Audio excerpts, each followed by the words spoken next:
What's the difference between the ones that were able to kind of figure it out and the ones that weren't? Just kind of thinking about that. And I would say the number one answer that I kind of came to was pattern recognition.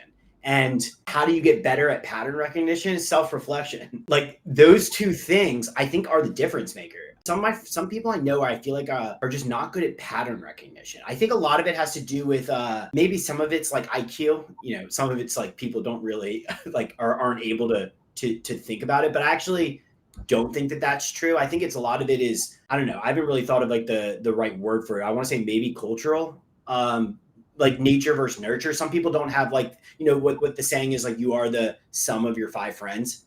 I've like learned that a lot of our thoughts are not our thoughts. They're like the reflection of thoughts that are around us. Yeah.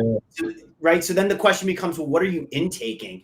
And, you know, for certain people, that's not necessarily their fault, just based off their culture, their family history. I even see it, to be honest, with people that I've worked with all over the world in like different cultures. Some people are a little bit more like outwardly spoken versus more like inwardly spoken. So it's like they don't really their culture is not one that's like friction based, like, you know, sharing their internal thoughts as much. I think all of those things, if you don't do that, it makes it harder to do pattern recognition. And so like a lot of times for the ones that I feel like a lot of my peers or people that I feel like haven't really figured it out, a lot of it's because I could have, you know, it's like cause and effect, right? Like that's a real thing. Like certain habits and actions create the outcomes.